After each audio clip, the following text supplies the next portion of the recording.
Kalau beli tablet Android murah nih ya, harus bikin kita tuh rela berkompromi. Pasti ada aja fitur yang kurang, atau ya ada aja kekurangan yang bikin kita tuh jadi nggak srek sama tablet tersebut. Kayak Redmi Pad 2 nih. Harga tablet ini tuh 1,9 jutaan. Sebenarnya kombinasinya hampir lengkap. Dari bodi yang kokoh dengan material aluminium, layarnya yang gede dan juga resolusi tinggi, sama baterainya yang super awet. Tapi komprominya di mana? Nah, dalam video ini gua mau jelasin nih kelebihan dan kekurangan dari tablet Redmi Pad 2 ini dan apakah tablet ini layak untuk kalian beli. Tonton aja videonya di Zontek.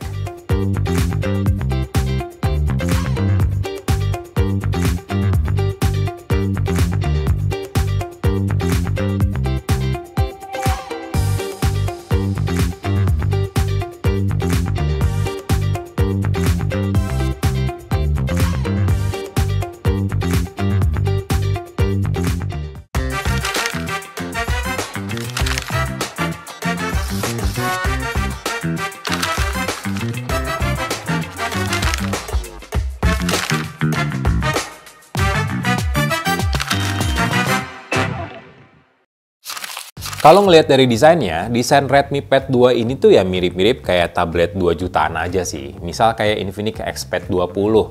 Desainnya tuh mainstream, nggak berkesan sama sekali.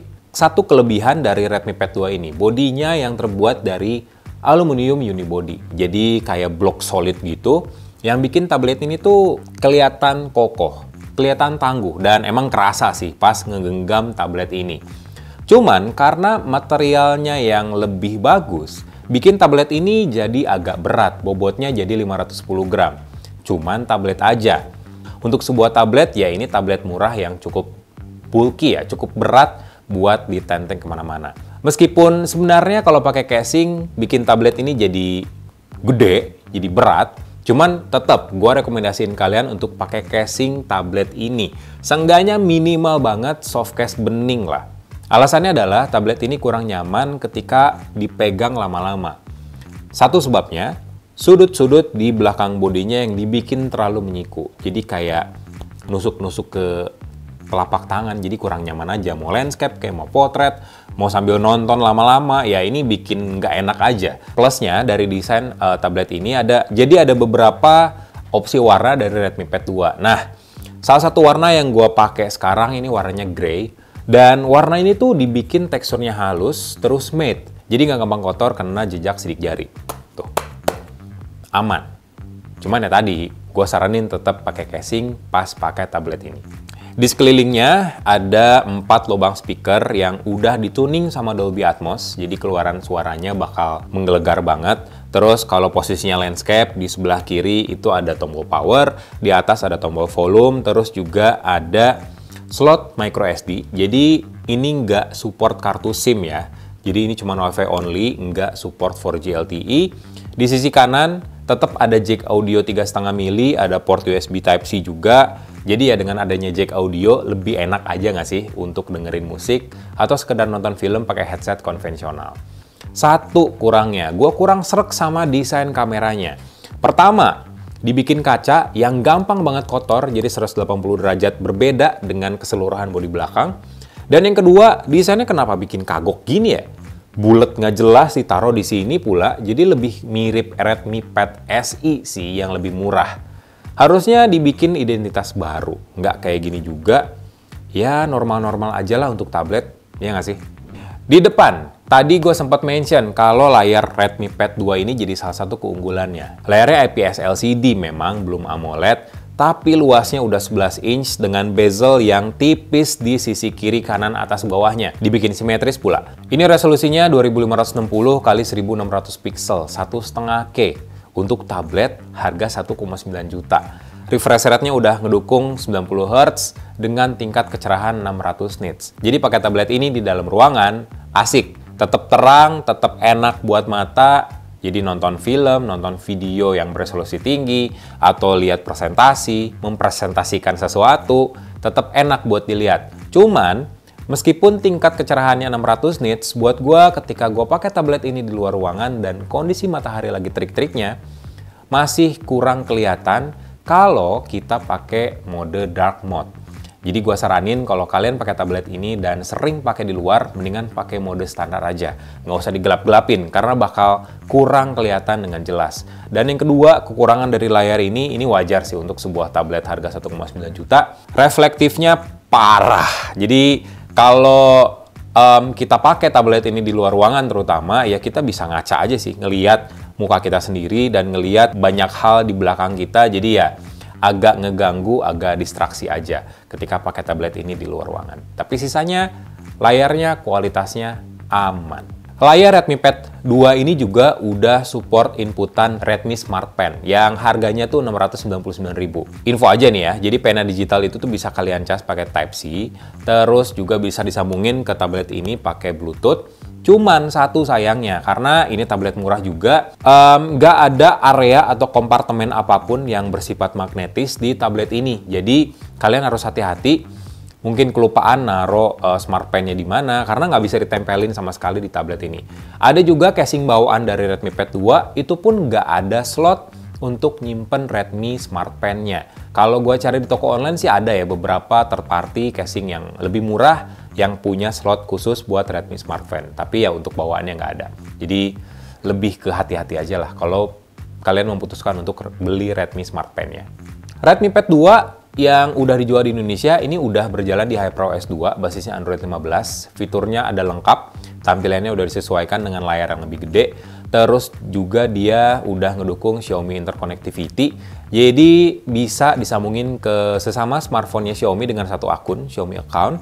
Kalian bisa melakukan beberapa hal. Salah satu fitur yang unik adalah copy paste smartphone ke tablet atau sebaliknya. Terus juga ada aplikasi BKids namanya, ini udah pre-install di Redmi Pad 2. Cuman karena ini tablet murah juga, BKids ini cuman bisa gratis VIP selama 1 bulan. Nah, di sini anak-anak khususnya bisa menggambar, mewarnai, mengeksplor kreativitas mereka, apalagi disandingin sama Redmi Smart Pen.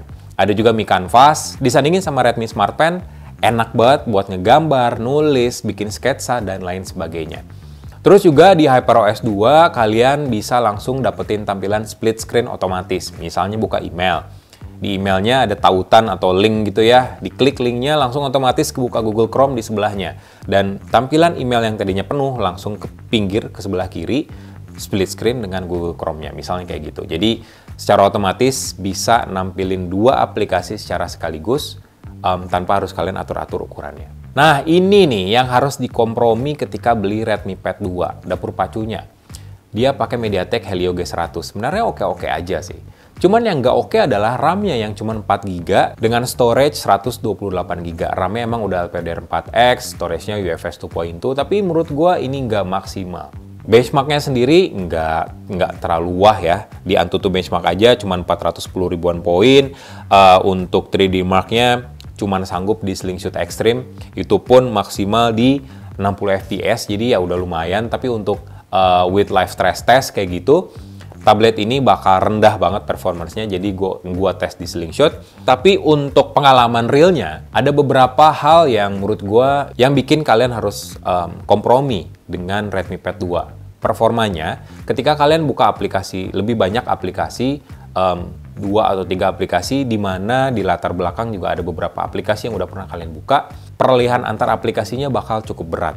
Kedua, Redmi Smart Pen-nya. Ketika gue pakai Redmi Smart Pen di aplikasi BKids, kurang responsif. Gue nge-tap gitu ya pakai Redmi Smart Pen di beberapa menu BKids. Redmi Pad 2 nggak ngerespon sama sekali sampai harus gue tak gitu. Beneran kayak di stuck gitu loh layarnya oleh Redmi Smart Pen. Baru tablet ini ngerespon. Ada beberapa aplikasi juga yang mengalami hal yang sama, tapi yang menurut gue ini ngurangin experience banget ketika pakai tablet harga 1,9 juta ini. Kekurangan lainnya ini masih terkait Redmi Smart Pen. Di Redmi Pad 2, kadang koneksinya keganggu.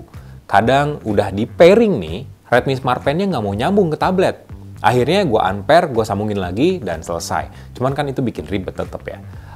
Buat gue sih mungkin ini sebuah bug mungkin di softwarenya, atau memang kurang cocok nih 2 perangkat ini nih, Redmi Pad 2 dan juga Redmi Smart Pen.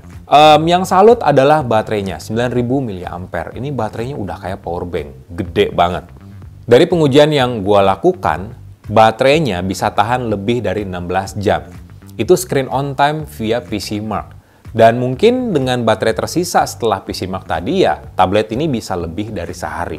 Nah, kesimpulannya, apakah worth it beli tablet ini di harga 1,9 juta? Kalau kalian memang beli tablet prioritas utamanya buat hiburan, buat nonton film, buat nonton YouTube, atau buat install aplikasi edukasi untuk anak-anak misalnya, ya worth it aja beli tablet ini. Baterainya awet, rigid pula, jadi kuat tabletnya, apalagi buat anak-anak. Jadi harusnya sih bukan tahan banting ya, lebih ke daya tahannya lebih mumpuni lah. Dan juga layarnya yang berkualitas tinggi. Tablet ini cocok buat pilihan atau buat use case kayak tadi. Cuman untuk gaming misalnya, gaming yang menuntut, atau untuk multitasking, bahkan dipakai kerja, misalnya dipasangin keyboard, gua rasa sih ini nggak cocok. Karena performance-nya yang terbatas, RAM-nya yang sangat kecil 4GB dibandingin sama Infinix Xpad yang udah lebih dari 4GB, 8GB kalau nggak salah. Dan juga aplikasi-aplikasinya juga ya cuman dilebarin aja agar fit di layar yang lebih besar. Jadi nggak sehebat Xiaomi Pad 7 Pro misalnya yang lebih advance, speknya lebih tinggi. Jadi ya buat gua kalau tablet ini untuk hiburan sangat worth it di harga 1,9 juta. Tablet Xiaomi itu seperti menukar performa dengan baterai yang superior. Jadi performanya terbatas banget, padahal baterainya tuh gede banget. Ya, memang harus kompromi sih ke tablet Android yang harganya murah banget. So, itu aja sih cerita gua, kelebihan kekurangan dari Redmi Pad 2. Like video ini, kasih komen, dan share jangan lupa. Bye!